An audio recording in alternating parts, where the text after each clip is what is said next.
What up, YouTube? Your boy ISO back with a third fucking video today. You know what I'm saying? We ain't monetized yet, so we could cuss in the first 2 minutes and shit. But, we got LeBron and Redick podcast. Redick just got hired as a coach too, so I wonder if this video was after or before. It's probably before, but they probably already knew. You know what I'm saying? They probably already knew that. But hey, man, they about to talk about the finals and some more shit. So hey, let's get straight to it, man. Are we recording or are we? Look at his old head. And, Are we recording? Sound is good. Sound good? Everything's good. Right? Yeah, we're all good. Old head. Recording in progress. They are now shutting the door. Hell yeah, we going crazy.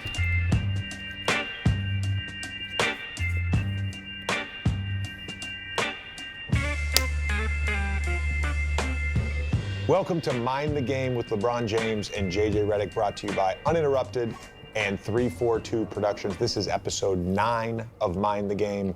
LeBron and I do a finals preview. Two fantastic teams in the Dallas Mavericks and the Boston Celtics. I really believe, and I think LeBron does as well, 6. this is going to be an awesome NBA Finals. We have talked about a lot of the concepts that we talk about in this episode in prior episodes, so not much to get into from an X and O standpoint.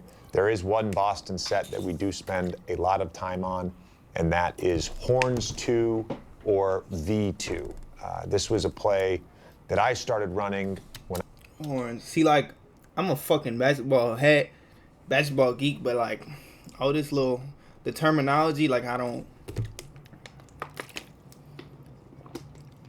Motherfucker call horns, I'll actually say do this and this instead of saying do horns. Like horns that like when I was on the LA Clippers, a lot of times which the two big set ball screens on both sides of the ball, and there was one big rolling to the rim, the other popping above the 3-point line. Oh, word. Do they do that?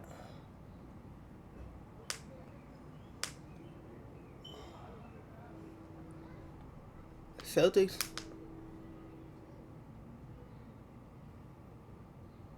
Yeah, I could see that. Where if it's like Jrue Holiday and Derek White setting the screen for Tatum, you got, or Kristaps Porzingis and like Jrue Holiday, you know what I'm saying? Kristaps will pop, Jrue cut. I feel like I've seen that before. Jamal Crawford. I'm not gonna fucking keep pausing though, because this video is hour long. In the V2 or Horns 2 action, I also ran this a lot when I was on the New Orleans Pelicans. V2, Horns 2. This is how Boston will run it a lot of times. Let's say, again, Horns 2 or V2. This is a 5-out alignment. Ball handler is in the middle. A lot of times this is Derek White. And there's a bunch of different stuff that you can get to out of this. Just show some of the options. Derek White can pass here. A lot of times this is Jason Tatum. Jason Tatum is a screener off the ball, so valuable for the Boston Celtics in creating mismatches, and when they don't switch, creating actions like this. Jason Tatum setting a rip screen on Derek White. He can either flare for a 3 or he can cut to the basket. Derek White gets this cut probably at least once a game. Another thing they'll run, let's say Jrue Holiday is here, and we'll put Jason Tatum here and Jaylen Brown here.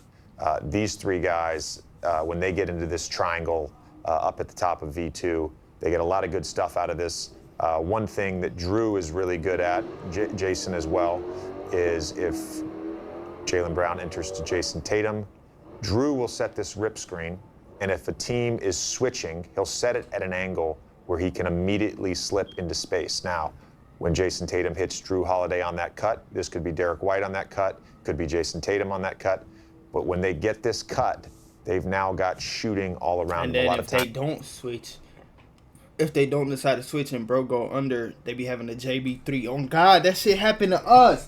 Yo, they're so weird, bro. I hate the Celtics, bro. Oh God, they run that shit with JB a lot, bro. He's right, bro. If they don't end up switching it, like JB's gone, flares out for the 3 and bang, JT hits him. And And then if they don't get the right angle on the switch, if you know they're going to switch, Jrue Holiday just has a clean cut to the basket because the switch is not going to stop him from cutting to the rim.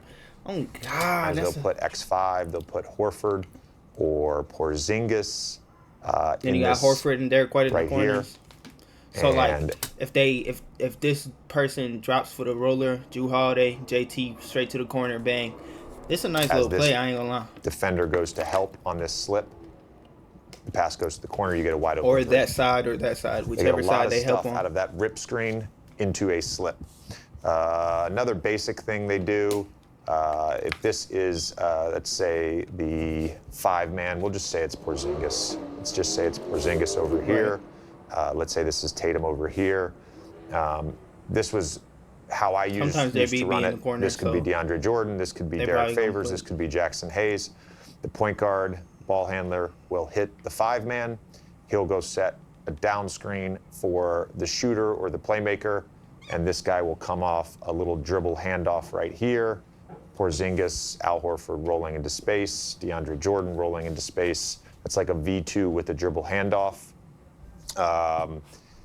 The flare screen, I've seen Boston run for Kristaps Porzingis. So Kristaps Porzingis will be up top.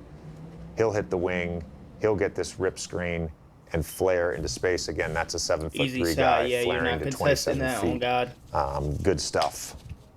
The other concept out of V2 we talk about, and doesn't really matter who this is, but a lot of times this is the 5-man.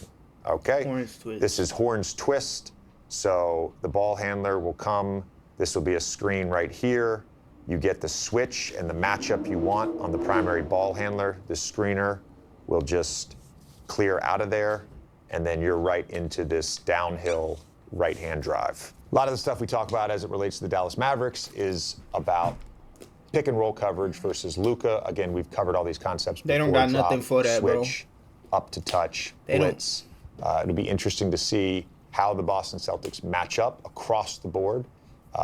You probably want to stay out of 2 on the ball, but the numbers, as we talk about in this episode, are pretty surprising when it comes to the most effective way to guard Luka Doncic in pick and roll.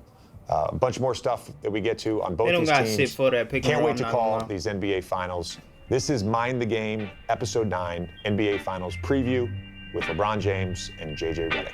Enjoy.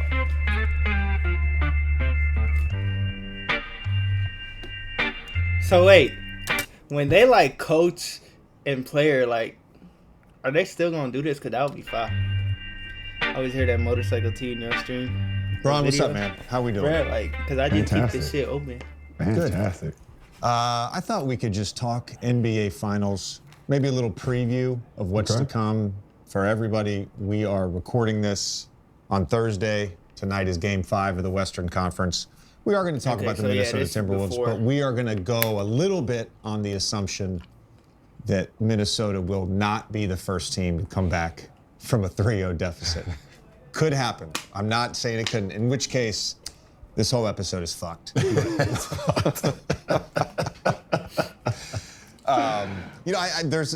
me, there's like different teams, obviously, but there's a little parallel between you and Anthony Edwards. This is his first time making a deep playoff run. He's 22 years old. Your first deep playoff run was at 22 years old. Yeah. You guys got to the finals, ended up losing to San Antonio. What do you sort of remember about that run? What do you remember about being in the finals for the first time? What I remember about that run is I was so like, I didn't even know what was going on. I mean, I'm 22 years old. You know, I'm trying to take in as much of the information as I possibly can. But more importantly, I just wanted to go out there and not overcomplicate myself with information and just go out and just play free. As a 22-year-old, I feel like that's what you should be doing. You know, I feel like as I got older throughout my career, I could gather more information and still go out and perform.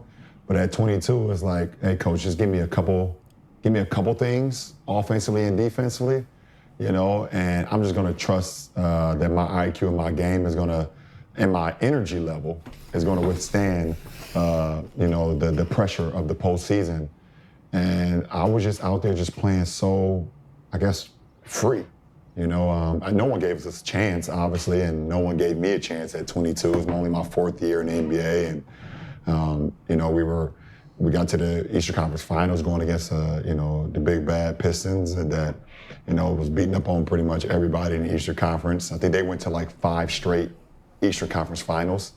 So it was just about just going out there and just competing and playing hard and just seeing what happens. And I was able to to have a couple great games in that Eastern Conference Finals appearance, and then go on to playing the dynasty of the Spurs. And that is when you actually needed the information against San Antonio, against Pop, Manu, Tony, Tim, and that crew. And but it was a great experience, man, just to be able to get to the finals. And that was a time when it was super cool to see the big old Larry O'Brien trophy planted on the court. I remember all those times I used to watch it and seeing that. But it was a great experience for, a 22-year-old kid up until that point in my career. I remember, that playoff run. That was my rookie year in the NBA. And it felt a little bit like you guys, because you weren't the favorites against the Pistons, and you certainly weren't the favorites against the Spurs. It's that feeling of like playing with found money, right? It's house money. It's just there's a freedom to it, and it's interesting that you say that you kind of didn't really even know what was going on. Does looking back at that, certainly some of those Warriors Cavs series, you guys were the underdogs, and then you have your year with the Heat, and your years with the Heat, I should say, and then your year with the Lakers where you're the favorites. Does the feeling change? Does the mentality change? Does the pressure change?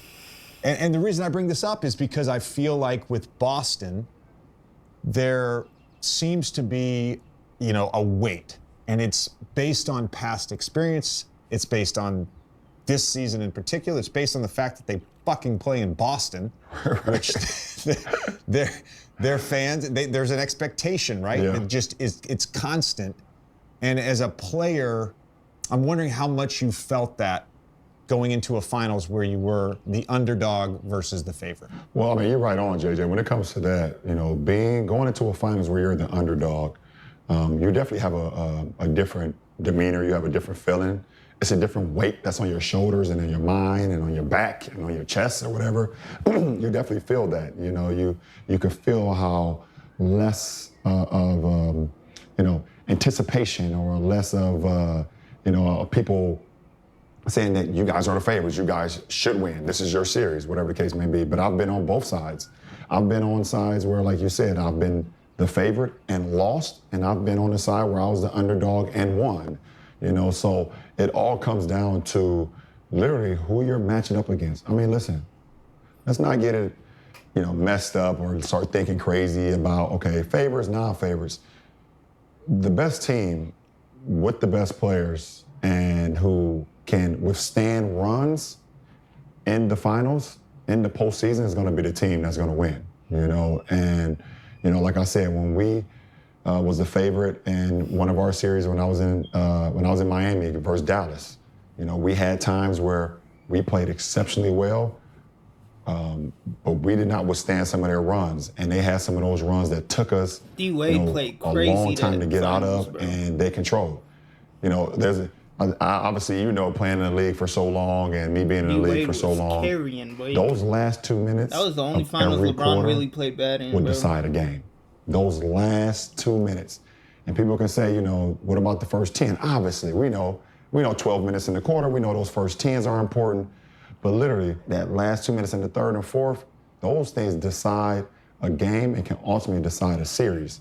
So, that's, I can feel, I know what Boston is going through, being a favorite and having the weight on their shoulders, and, like you said, the expectation, because they've been there so many times. It's like, okay, how many times you're going to climb this mountain to where now you keep sliding back down it and not actually getting to the top and going back down the other way, So Yeah. they're definitely feeling it, but, up until this point, listen, it don't matter who's put in front of you. We're all NBA players, and they're taking care of business right now. It's so interesting that the the end of quarters, start of quarters, finishing games. It's become a real talking point. I've heard a number of coaches talk about it. Joe Mazzulla, probably more so than anyone. And, I brought this up this morning with RJ. You look at game 4, and up until that point, Dallas had won the last 3 minutes of the fourth quarter. They had finished that quarter. Yeah. Minnesota, of course, finishes the fourth quarter better in game 4. They ended up winning. But there was an opportunity at the end of that second quarter where Karl-Anthony Towns was on the bench with foul trouble, Rudy Gobert was on the bench with foul trouble, and Anthony Edwards was on the bench with foul trouble. All with three, yep. And it was a tie game, and it went to halftime as a tie game. Dallas didn't create any sort of separation or margin there.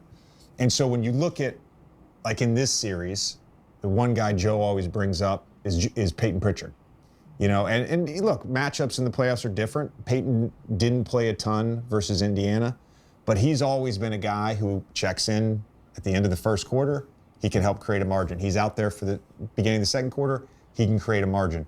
So it's little stuff like that, little nuances of matchups and rotations and lineups, where if you talk about an NBA Finals game, and I want you to co-sign this because I've been saying this for the last 2 weeks, it's hard to win in the NBA. It's hard to win a regular season. It's really hard to win a playoff game. It is fucking extremely difficult. And I know it because I've been there once, and I lived through what 2 games we should have won. We just saw what happened with the Pacers in the Eastern Conference Finals. It is extremely difficult to win a NBA Finals game, to win one NBA Finals game. And so it's this little stuff on the margins where you can pick up some separation. No, absolutely. And I co-sign that for sure. I mean, listen, I've lived it as well, obviously, but, for me, like, I've been to the point where... You lived it many more times than I did. Did JJ Redick ever make the finals? You have lived it. I should speak about you in the present because you're still playing.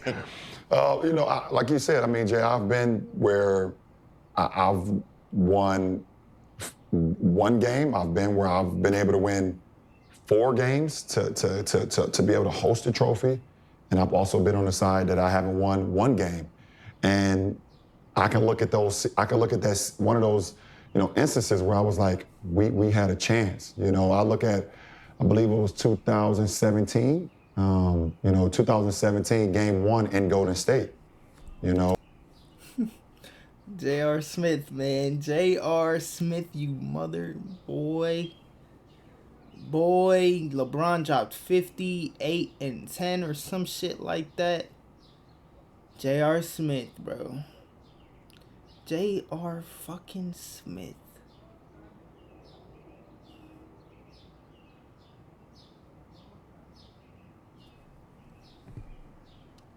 Bro thought he had the lead. We had an opportunity to win that game 1. I remember one play that still burns me inside is I'll read Kevin Durant with his right to left crossover, and and I'm able to step over and get a charge, and the referees went to go look at it. I still got still got some hurt feelings about that, and they went over and looked at it, and I still got and I'm able to. This not what he talking about. This can't be what he talking. Bro, look at the team he took to the finals, bro. Bro, is that Darren Williams and fucking... Step over is that and get a charge. Rodney Hood, bro? Kyle Korver, Kevin Love, Darren Williams, Rodney Hood. LeBron's the GOAT, bro. Like, LeBron's the GOAT, bro. Like, LeBron is the GOAT, bro. And this is game 2. This is not game 1. I thought he was finna talk about game 1 when they lost after LeBron dropped.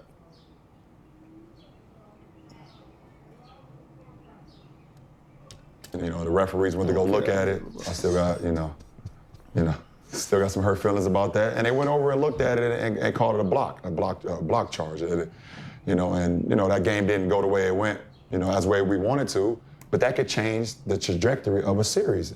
Were we the better team that series? I don't know. Were we the most talented team in that series? Absolutely not. I mean, Golden State added a generational player in Kevin Durant. But we had 0 room for error. That goes along with game 1 of the Eastern Conference Finals this year with Indiana. They don't have room for error going against a team like Boston. And when you have an opportunity to close out the game, you're up 3 with the ball, with a timeout, and you turn the ball over 1, and then you still have an opportunity to, possibly foul before the shot goes up or whatever the case may be. MVP of the Eastern Conference Finals, Jaylen Brown makes it, and here we are sitting with Boston in the finals, so. I want to revisit the fouling up 3 thing because we did a whole discussion on it, all right? Because it's been a big topic throughout the playoffs. And, on the broadcast, Mike had asked me, what would you do here? I said, I always foul. There are times when you can't foul. There are. And I would say there was probably too much separation created by Derek White's back screen. TJ McConnell doesn't switch. Yeah. Siakam was not there on the catch. And I asked Joe about it. And Joe said he teaches you run through. I probably would have fouled him. Just because, Jaylen Brown, even if he gets the shot off or whatever, even if it's a shooting foul, he still could miss. It's Jaylen Brown at the free throw line. I'd rather him take free throws. So once the ball is in the air, you can basically, I'm not saying not saying tackle, but you run through the guy. Yeah, you do. I feel like he wasn't there right on the catch, and he didn't have time to foul. But certainly, you look at the Chris Middleton shot. Right, we talked about this. Yeah, we talked about the Chris Middleton shot where they're lobbing a pass into Brook Lopez at the top of the key. And Miles Turner had an opportunity, back towards the basket. You have an opportunity to essentially run through the guy. Yep. So there's a difference. I want to talk Celtics. If you were to just sort of break down what you think they do best, what makes them great beyond just the talent. We all know there's a lot of talented teams, and they have a surplus of talent. What do you think makes them great? What's the best thing they do?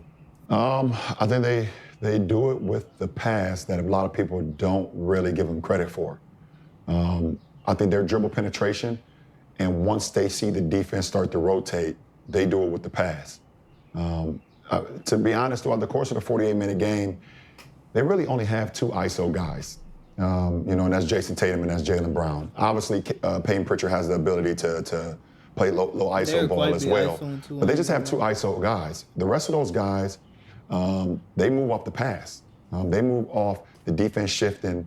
You've loaded up on those 2 great guards or, great wings and Jason and Jaylen. And then now that's when their personnel really kicks in. That's when Derek White is playing on the closeout. That's when Drew Holiday is playing on the closeout. That's when Peyton Pritchard is playing on the closeout. Al Horford plays on the closeout. And I think they don't get enough credit against the Celtics for their ball movement when they're driving the baseline or driving the 45, the slot, and getting the defense rotating. And that is their superpowers. Is once that ball get to popping, and they got 5 guys around that perimeter that can all shoot the 3. They all shoot in high 30s. Some of them in the 40s, obviously. But I don't think they get enough credit with how they play with the pass and the body movement that they have. Yeah, I think that I would describe what you're saying as the Boston Celtics are at their best when they're doing that. Yeah. They're at their best when they're getting you in rotation. And they create that in a number of ways. You bring up the ISO stuff, and when they are 5 out, they're spaced. They almost always have 5 shooters on the floor. Now, against the Pacers, Cornette was out there some because Porzingis was not playing. Tillman was out there some. Brissett was out there some. So they did play some lineups where they had 4 shooters.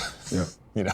Only 4. Only 4 shooters. But for the most part, in their 8-man rotation, when they're healthy, they got 5 shooters. And so you bring up the 45, and I think that's a great example of just how they get you in rotation. So this is, let's just say it's Jaylen Brown getting to his right hand, right? Yep. Jaylen Brown getting to his right hand. Yep. And this low guy has to come over, right? So now you've created a 2-on-1 over here. As this guy comes over, let's say he kicks to the corner. Yep. Now you're at that point, Boston has won the possession. Yep. Boston has won the possession because you are now in rotation, right?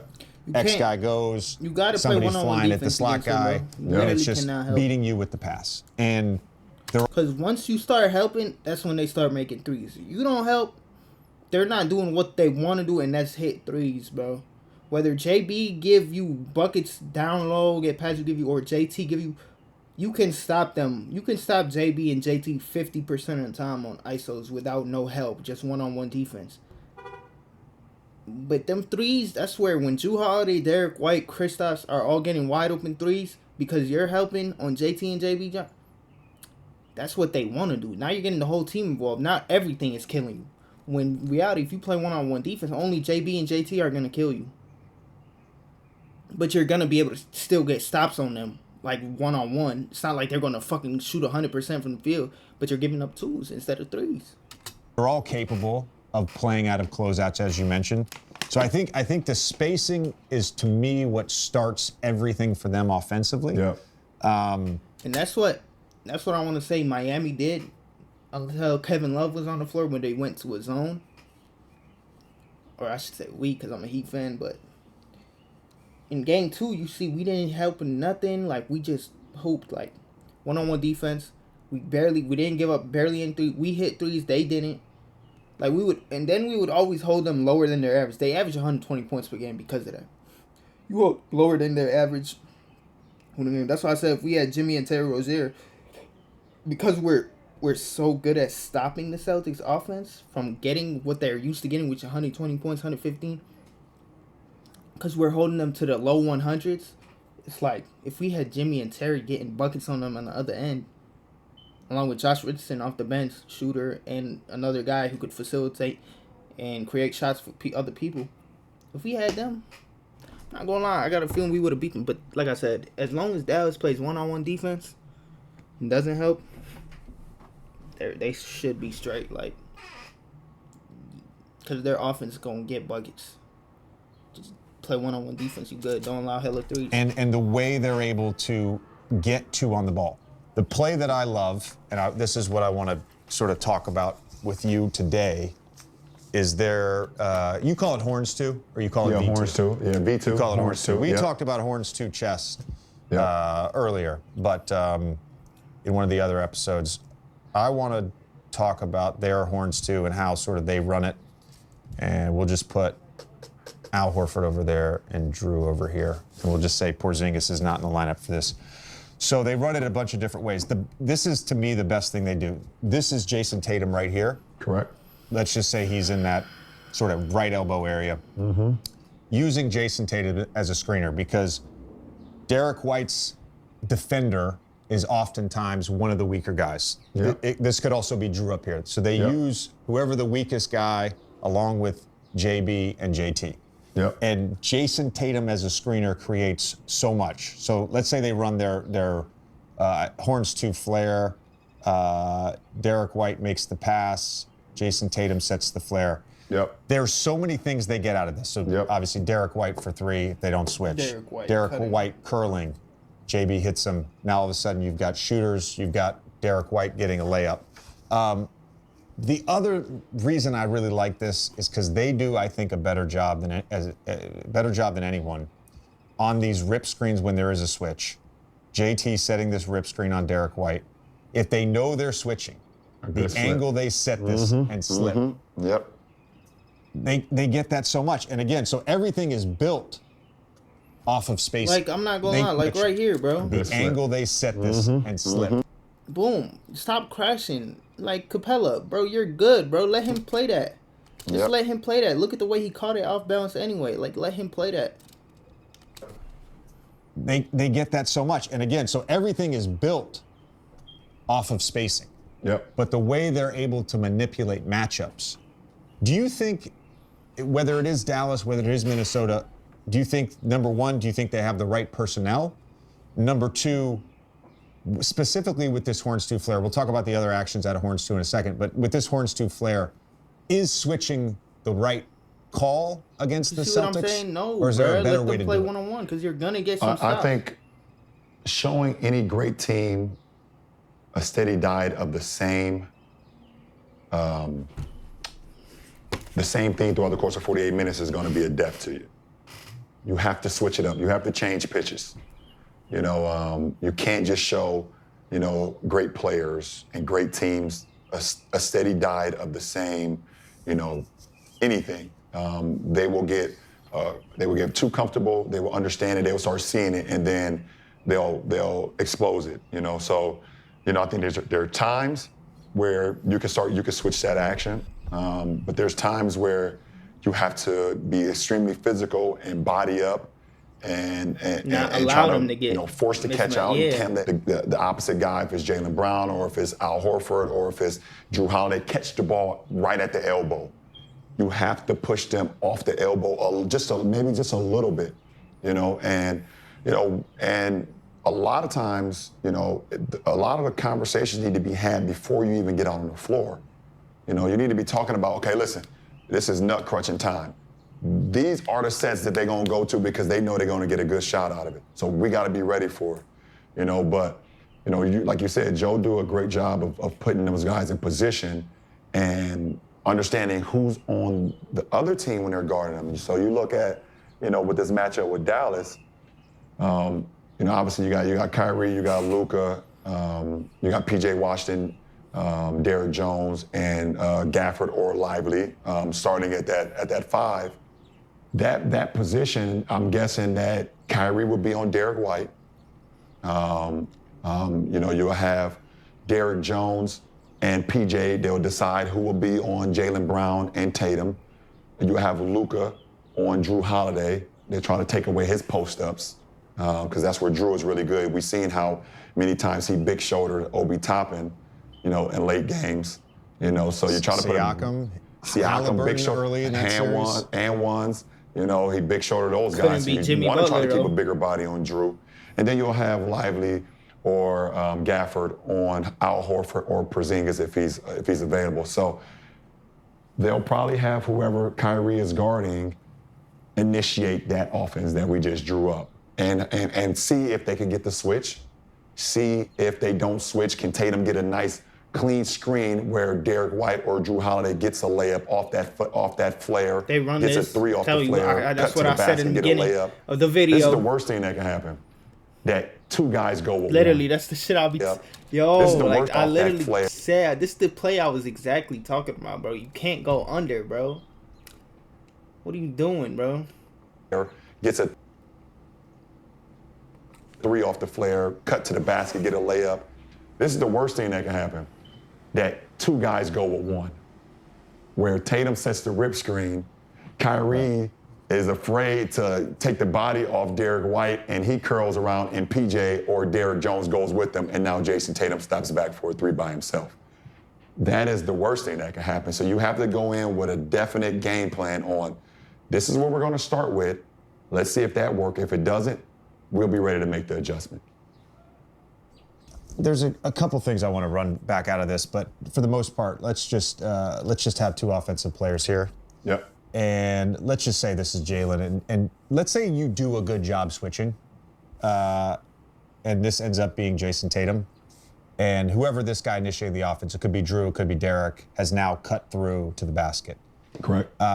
It's interesting because a lot of teams, when you get to this point and you have this 45, as you said, ISO or slot ISO, a lot of teams, after this guy is cut through, will send him weak side to the dunker spot.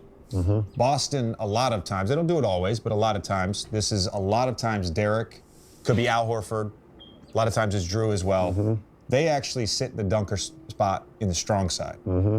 And if Jason Tatum is able to get to his strong hand, this guy doesn't ever help. It's actually bizarre. And Tatum can just drive and score. And the other thing it creates, though, is you're essentially having these 2 weak side defenders then make a decision. How much do I want to help? Right? The worst part about that is, in some ways, Tatum's not the best you're taking this guy off the decision floor. maker. Yeah. If you are. put him, So it's if you put him why weak don't you side, help? you know this. If you put, let's say it's Derrick White weak side, this guy now is the low man. Yeah. This guy is the X man. He can play 2. Yep, he can play 2. So by Boston, yeah. If you put, let's say it's Derrick White weak side, this guy now is the low man. Yeah. This guy is the X man. He can play 2. Yep, he can play 2. So by Boston putting that guy on a strong block, it's almost essentially like defender. You feel like don't help strong side shooter. Right. So you kind of like, do I go help? Do I help up? It's the same kind of trigger that Denver gives you when Joker drives right and you got Aaron Gordon right there. It's like, do I help up or do I stay back? Do I play the cat and mouse game? If I help up, lob to Aaron Gordon, So it's very challenging. We just seen these conference finals. We've seen many times where Jaylen Brown or Tatum would drive that slot and either X2 or 3 who's down there guarding Drew or Derek White would help up. Those guys get just an easy layup. Or if they don't, you get a walk-in layup for either one of those guys. So that's pretty smart thinking on Joe and his staff. Yeah, I mean, I like it. I mean, I think at least for most of your career and certainly all of my career, like I don't remember teams, and this is something new. I think teams are really paying attention, especially with smaller players, putting them in the dunker spot. Because essentially you negate them actually being a defender because they're just small. And by the way, just small. By the way, with Dallas, one thing to watch with them, because they played Clippers first round, heavy ISO team. Yep. They played against Shea and Jalen Williams in the second round with OKC, heavy ISO team, and now they're playing against Anthony Edwards ISOs. So they're equipped. So, but watch what they'll do. Let's say Kyrie is on Derek White and they didn't get any switch, and Derek White goes down there, Drew goes down there. If Kyrie is the low guy on an ISO, they almost always will move him out.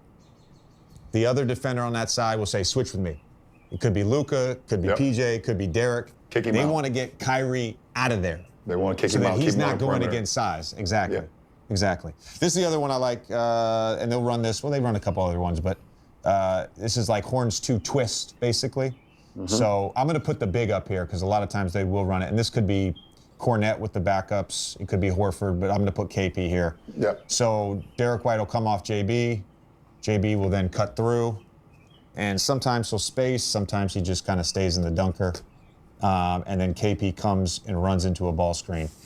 And the thing with KP that's interesting in particular about this series, so now you got Derek White going to his strong hand, one of the best pick and roll ball handlers in terms of efficiency this year, according to Second Spectrum. And you got KP popping. And this is against, by the way, this is against Daniel Gafford. It's against Derek Lively, right? Yep. This, to me, is probably the biggest question mark I have about two great defenses. I think Dallas and Minnesota have two great defenses. So, how do you anticipate them dealing with the Porzingis pick and rolls? You can't. Jovic did terrible on this. Jovic, you gotta, bro. Go through, bro. Go over, bro. Go over. You got one of the best drop bigs. Or, I mean, if y'all gonna switch. Really, it should have been just a switch. Anticipate. It really just, Jovic should have went under with the quickness, and Bam should have got up on that quick. I don't know. That was just bad, I guess, on both their ends. Like, switch that. Dealing with the Porzingis pick and rolls.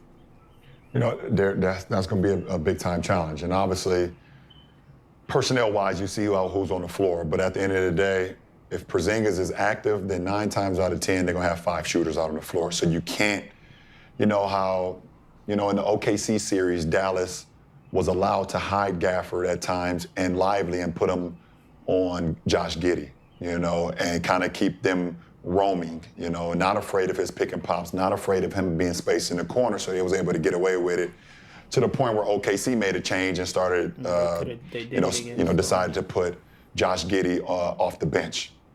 So that will be the biggest question mark, JJ, on who guards Porzingis.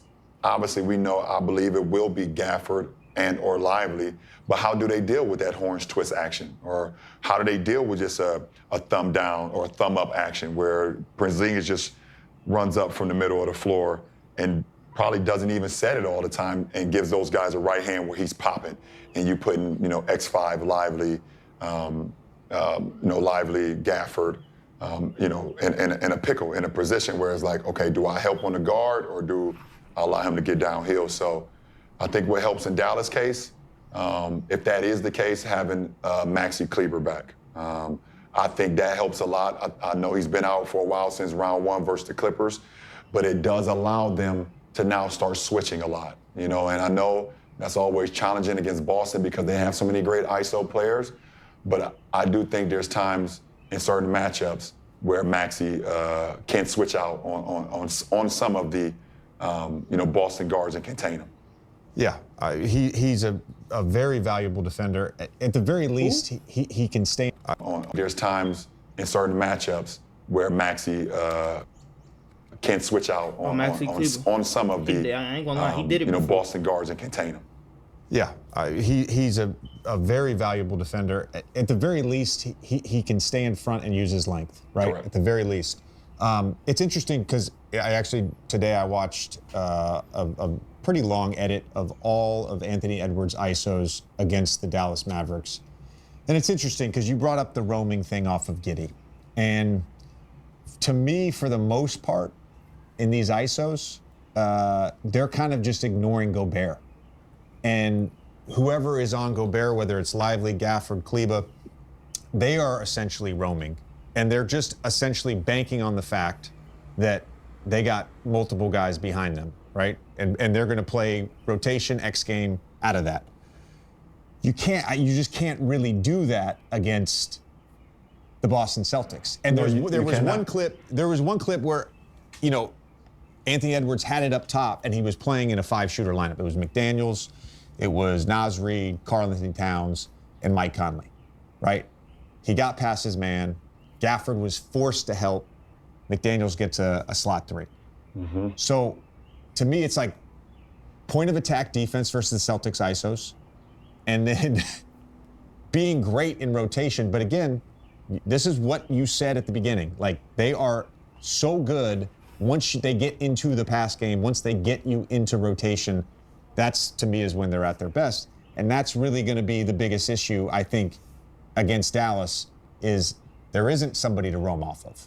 No, nobody. There's not one person you can roam off of that Dallas puts out on the floor. That Boston puts out on the floor. Minutes. If you get Cornette minutes, yeah. They are well equipped. They know exactly where everybody is. To go back on what you just said on the Minnesota piece, there's times offensively with Minnesota when Gobert is on the floor, you don't quite feel like he knows where to be successful when they're roaming off of him, or the team doesn't know.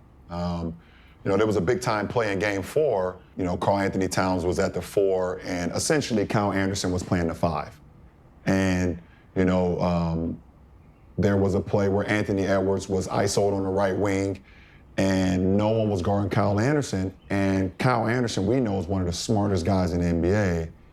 He used what they were doing against him to the benefit for Cat, and was able to set a flare screen opposite the ball onto Kyrie and got Cat a big-time 3. Up until that point, Kyrie I ain't gonna lie. And was able to set a good job flare noticing screen that, though. Opposite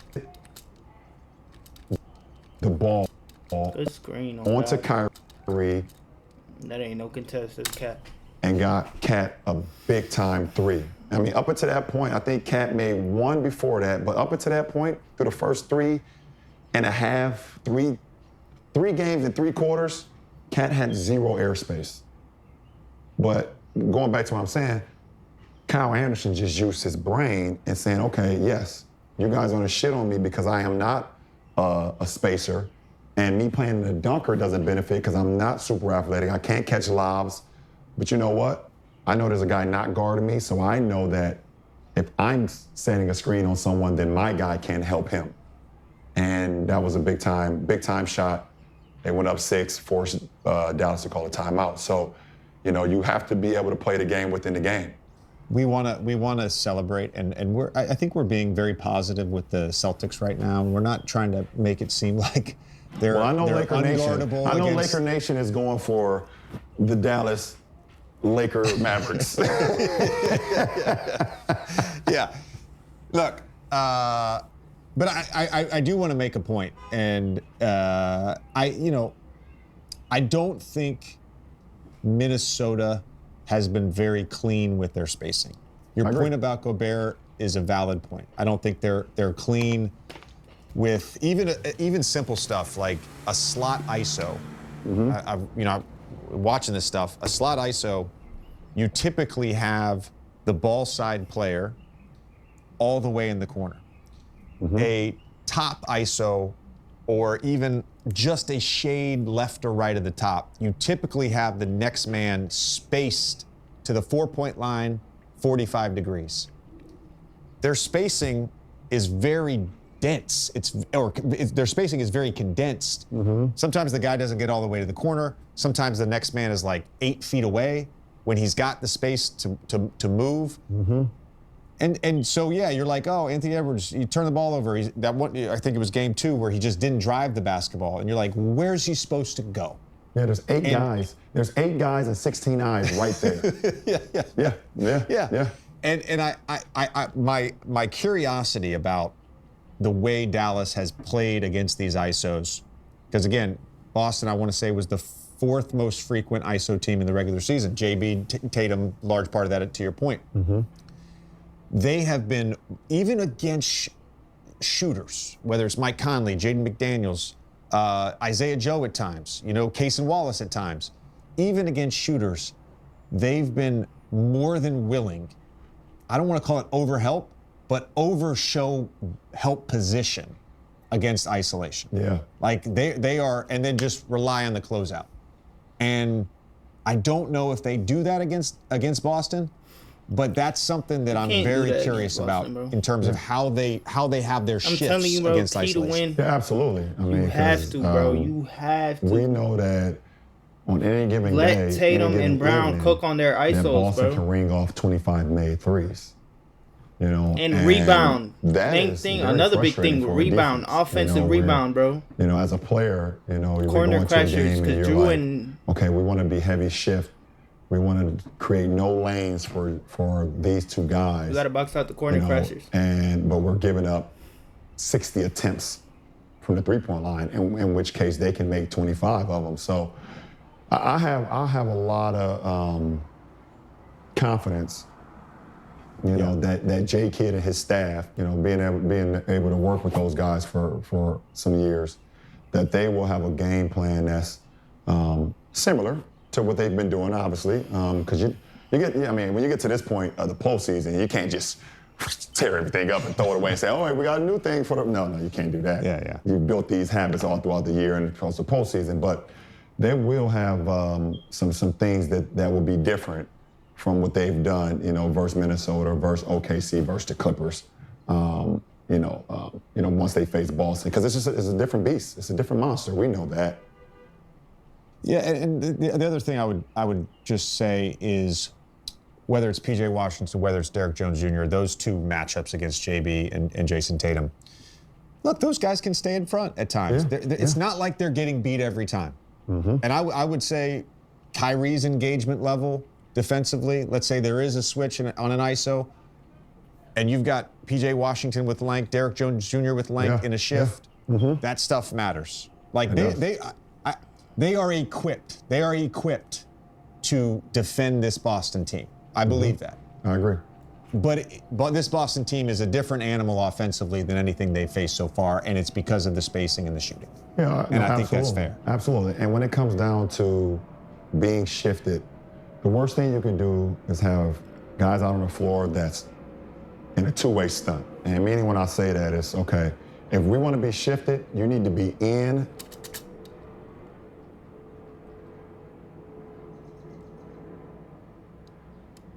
to start. So when you're already in and you're showing length, you're showing hands, once that pass happened, it's just a 1-way stunt. You've already at the ball, you're at the level, and I'm getting out. But, sometimes, guys' pride versus certain teams and versus JB and Jason Tatum, you're like, okay, this is my matchup. And then a drive happens, and now you're doing a 2-way stunt. You're going from being bodied up to now trying to stop the ball and then try to get back out. It's too late. So it's either one or the other. Either you're gonna live with giving up drives to Boston and not helping on the threes, or you're gonna be in to start, ready to fire out and getting contests and getting high hands and listen, you're gonna have to fly around. Because one thing I've learned in the NBA, listen, we can write it, we can script it, but sometimes you just gotta figure that shit out. Let's just figure it out. There's gonna be times where you absolutely fucked up that possession because either a communication breakdown or you heard switch in your head, but it was something else from, it was something else called, and you still need to get a stop. Sometimes you just gotta figure it out. So, just being engaged throughout the course of 48 minutes, 24 seconds on that shot clock, because Boston's gonna make you work. Boston's gonna make you work. I don't think there's a best way. I don't think there's a good way to guard Luka Doncic in a pick and roll. And you brought up mixing it up against great players, and for the most part, Minnesota has. I think Game 3 was probably the most egregious example of mixing it up. In all the pick and rolls, over 20% of the pick and rolls they switched. Over 20% of the pick and rolls they were in drop. Over 20% of the pick and rolls they blitzed. Luka, by the way, 14 times in his career that's happened, where over 20% has seen, all three coverages has seen over 20%. If you had to guess, I've not shared the numbers with you. If you had to guess, and they're very consistent regular season to playoffs, what do you think is the most effective defense? And this is points per chance. So this is like legitimately it doesn't matter who scores. Do the Mavs score? It doesn't matter if Luka scores. Points per chance. What do you think is the most effective by the numbers? By the numbers? Guarding Luka and pick and roll. By the numbers, I would say blitz. Yeah, I would say blitz. And the reason I say blitz is because I look at the other two, and it's not switching.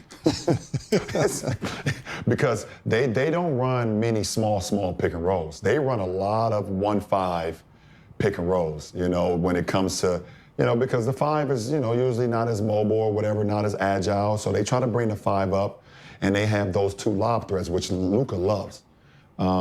So I know that switching is not it. We saw that at the end of Game 2 in the Western Conference Finals. And then dropping pick and rolls, he's just too big. Luka's too big at his frame and his size. You drop his pick and roll, he gets the hostage, puts you in jail, and now you're asking the big to make the decisions on, should I help up? Should I give ground? Soon as you help up, lob to Gafford, Lively, or you got to blitz him. Corner kick pass to the three-pointer. So I'm guessing. I just that's did what process I think. of I don't think elimination, the JJ. Celtics aren't. I will say blitz and place the onus on the 5-man in the short roll to make a play. And let's see if Lively and Gafford and, Dwight Powell played a little bit because of, obviously, Lively's injury, in Game 4 or Game 3. So I would say that. You live with those chances. Okay, so you are correct.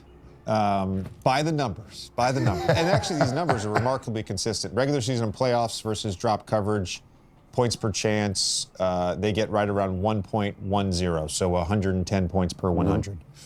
Versus switch, the worst option. You were correct on that as well. Right in between 112 per 100 in the playoffs and 115 versus a switch per 100 in the regular season. In the regular season versus a blitz, and he was the most blitz player in the NBA, 0.97, so 97 points per 100 per chance against a blitz, and it gets even worse in the playoffs, 0.67. That's because it's a lower. It's the same team, and it's a lower. That makes sense. It's interesting thinking about Drew specifically and his size. I think there's a similarity with Lou Dort that it's not like you're going to have to blitz all the time. Lou, the way Lou got into the basketball and fought over screens and used his strength and size, it kind of matched Luka in some ways. Yeah. Drew's a smaller player, but he has those same physical qualities. So I don't think it's going to be like necessary where you got to blitz Luka all the time. I'm sure at times they'll mix it up. Yep. Boston, by the way, I want to say, I don't have the exact number, I want to say they blitzed around 3% of all pick and rolls this year. That's what I'm saying. They don't not blitz. a blitz team. No, they're a heavy switch team. Yeah, and two, and some of that, if it's with the 5 and the X5, Yep. you got Derek White and Drew Holiday. You trust those guys. Your point, though, I think is the most important thing to me is Luka as a decision maker is one of the best in the game. Even against a blitz, he can make the pass that leads to a shot. I mean, there was one play, he comes off a blitz to his right hand in the high slot and makes a wraparound baseball pass on time, on target to the opposite corner. Yep. In the pocket of Derrick Jones. There's 5 guys in the world that can make that pass. Yep. But by taking the ball out of his hands, that's not going to be every time you blitz. That he's going to have the pass that leads to a shot. You are creating a decision for someone else to make. And I think that's the important point. That's the important thing. And I believe that just watching that end of the game, I hate to keep harping on Rudy, but, them switching that pick and roll at the end of game 2, I would have been okay with the switch, but I wouldn't have been okay with not now firing to get the ball out of his hand. Switch to blitz. Switch to blitz. Kind of, because, you get the switch, and when Luka sees the big on him, his eyes get like this. So now Luka backs up. He backs up because he's now, it's Bam. Okay, I'm about to get into my shit. Bam Adebayo. But as soon as he was about to get into his shit, I would have sent another defender right away.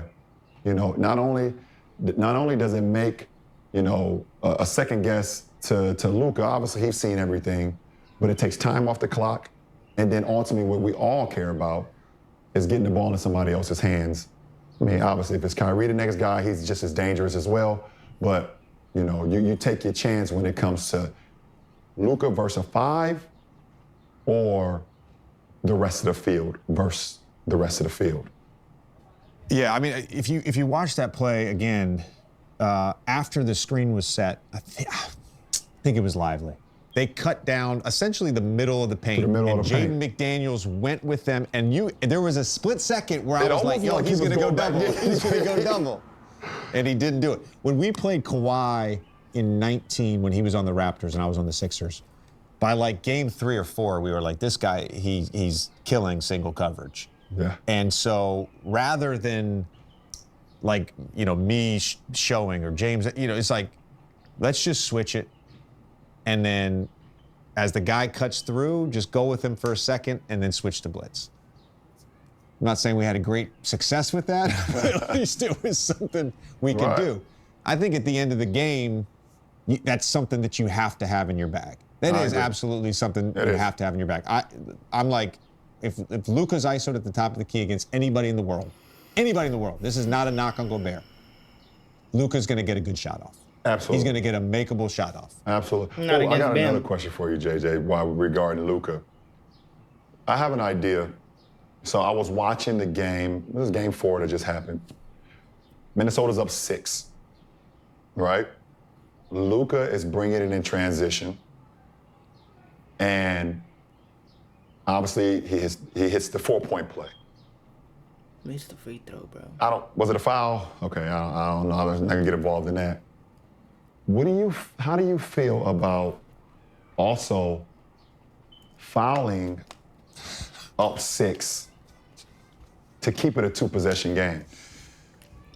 I was sitting here watching the game, and I'm like, if I'm up 6 and they make it 3, it becomes a 1-possession game. But if I foul while he's bringing the ball up and they go to the line, he makes 2, it's still a 2-possession game. Well, Joe Mazzulla did that in game 1 in overtime. I don't know if you caught it. I don't think I caught it. Okay. So, and I can't even remember. I think it was TJ McConnell. He fouled somebody. Maybe it was Ty. But they're up 6 in OT. They're bringing the ball this up Joe the right Mazzulla guy's side, a fucking genius, huh? Joe Mazzulla fouled and sent them to the free throw line. No, The more I talk to you, it was the first time I'm like, oh, foul up 6. I like that. The more and more I talk to you, the more and more I like this Joe guy. Because I'm starting to get some, you got to think outside the box a little bit. You absolutely. And I see why he sits over there and he says absolutely nothing, and he's calm as fuck. He only gets a little like when like he knows they're not playing the right way offensively. It's never defensively. It's never because of the 3-point attempts. It's never ever if a team makes a run. He's calm. It's only when they don't play the game the right way that he gets a little angry. But I don't know how I missed that. Maybe I was just like, they was up 6 and I probably just stopped watching the game at that point. But I saw it. I was like, Luka's bringing the ball up, and I'm like, get the ball out of his hands, or just fucking foul him. He's shooting 75% from the free throw line anyways. He might miss one. The funny thing is, he made the 3, but missed the free throw. So they were still at 103-100. Last point I want to make on the blitz, and then we'll wrap, is just Dallas. It's interesting against the blitz. We have talked a lot, and I think specifically about when you blitz Steph Curry or you blitz Jamal Murray versus Jokic, and you get the ball to the middle of the floor, you've created the 4-on-3, and you get the weak side corner cut for the lob. Dallas really doesn't do that a lot. What they want the corner 3. So Luka's blitzes are one of the ways they create corner 3s. Yep. Corner 3s are the best shot in basketball in terms of behind the arc, right? So if you can create spot corner 3s, that's a good shot analytically. And how they do that, when they get the ball to Lively, when they get the ball to Gafford in the middle, they don't cut against that 2-on-1. They do not. And so, I don't know that they blitz, but the other point is what Luka does, and like Derrick Jones Jr. got one, I think it was in game 2 from the right corner. Luka, against a drop, if you're in a shift against him out of the corner, he'll go up to shoot, late pass. Late pass. Right? That Dallas, because this is going to be there's going to be a math game to this. Don't tease me on this, please. Don't tease me on this. It's a real thing. Can Dallas create enough 3s against Boston? That's going to be important. And one of the ways they create 3s is against the blitz by getting the ball to the corner. Yep. And I think that's why Boston defends the way they defend, to take away the 3. And it's going to be interesting to see. Like you said, it's going to be. And you would think that, with Dallas' ability to have the athleticism of P.J. Washington and especially Derrick Jones, that they would get a little bit more corner cuts for lobs and dunks. Maybe not as lobs because, you don't want Gafford or Lively throwing lobs, but they can make bounce passes and they can make some passes on time on target. But they want to create and generate 3s. That's what our league is about. So that's a great point, JJ, in the fact that that's what we're going to have to see. How will Dallas create enough 3-point shots according to how Boston defends throughout the course of the season? I lied. I have one more question and one more comment. No, it's only because Jason hit me today and he's like, "Hey, I want you to ask LeBron what is his favorite thing about X player." He's like, I'm always like, what's my favorite thing about Luka? And he named some random thing that Luka did, which is like, it happens once a game. Like, whatever. No, I'm just kidding, Jason. The one guy we haven't talked about, by the way, is Kyrie Irving. And to me, he's like the ultimate sort of X factor in all of this. Because when he has it going, it takes Dallas to a whole nother level. Yep. And it also offsets Luka, and we've seen it in the playoffs, it offsets Luka not being at his best. It offsets a bad shooting performance. It offsets a great defensive performance against him. If Kyrie has it going. So with Kyrie, what is your favorite thing about Kyrie, the basketball player? Listen, I will call Kyrie the wizard all the time. Like, all the time. Like, there was nothing on the basketball floor that Kyrie couldn't do. And sitting here watching it. Kyrie's the most skilled ever, bro. I'm playing like so fucking happy and so proud and to watch him and continue his growth and whatever the case may be. And at the same time, I'm so fucking mad at the same time that I am not his running mate anymore. So I'm like, I just remember those times. And to back to what you were saying, JJ, like to have a guy like Kyrie Irving as the ultimate wild card, that's like having it's like having a draw four in your hand every time someone deals you cards in Uno. Like every single time, because he has the ability to, like you said, I saw in game one, Western Conference Finals, game one. You know, I think up until that point, I don't know the stat because I'm not writing down the stats and I don't call the games like you guys, but I think Kyrie was only averaging like 8 points in the first half, like in the second round of the playoffs. You know, he was getting his 16 to 20 in the second half, but in the first half of games, you know, he wasn't. It was like 6 to 8. Yeah, I don't know the exact number. It was 6 to 8. Yeah. And you're like, okay, you're gonna have Kyrie in the fourth, but I need you sometimes in the first half too, brother. But like, what he did in game one, it was like at the Western Conference Finals, it was like, that was like, oh shit, Dallas may be able to not only win the Western Conference Finals, they might be able to win the whole thing because of that wild card. I have so many words to praise Kyrie that I end up with absolutely none because he's the most gifted player the NBA has ever seen.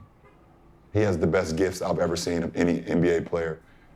I've never seen a guy in my NBA life that feels better at times shooting with his offhand than he does with his primary hand. If Kyrie's off in a game with his right hand, he will literally go exclusively to his left hand. I've never seen nothing like that. The shot that he made versus Denver towards the end of the regular season on Joker. Left hand. Yeah. That's fucking wild. It's one of the most bro. ridiculous shots I've ever seen in my life. Like, look at Luka, bro. He's just that special. I said this in the first round closeout game. I think it was the closeout game. He had PJ ISO'd That fade right in front of the Dallas bench. Fade to the corner. Goodness. And he went to his dribble package and he hit him with the left to right and then did the delay gather with his footwork to create the separation. Yep. Shot Tough. it. Ball goes in. Hello. He doesn't see it go in. He kind of just reacts to his teammates and the crowd. I'm not sure PJ Tucker could have played better defense. And I made the comment on air, and I think I mean this. I'm not sure there's ever been a player that's more aesthetically pleasing when he has it going. Like his game is beautiful. Yes. You know what I'm saying? He always talks about he's basketball players are artists. He's an artist out on the court. And I got to be honest, like it's not invalid. I'm sometimes like, yeah, this guy's an artist. You called him a wizard, I'll call him an artist. No, it's absolutely. there. And by the way, we're both saying the exact same thing, and he's remarkable. Yeah. Always good catching up. Appreciate it. Always. All right. All right. That shot from JJ, what the hell? Yeah. What did he say fuck me for? What am I? Yeah. What did he say fuck me for? What's your favorite thing about Luka? You're such a Luka homer. That's all it comes down to. Oh, no shit? Really? What gave that away? Please hit that subscribe. WVid on God. I didn't even know they were doing like episodes. Like I thought it was just like two times. That's crazy. Hey man, W fucking video. That shit, I ain't gonna lie. JJ Redick, that's a great hire, bro. JJ Redick knows fucking ball. That's a great hire, bro. The fact that he recalled that like Celtics fouled up 6. The fact that he remembered that all the way from game 1, crazy. Cause nobody was even thinking. The fact that he remembered they did that is crazy. Like he could recall a lot of shit. But hey man, subscribe if you new, like the video up. Let me know what y'all think about the video. Let me know who y'all got in the finals. I'm out of here.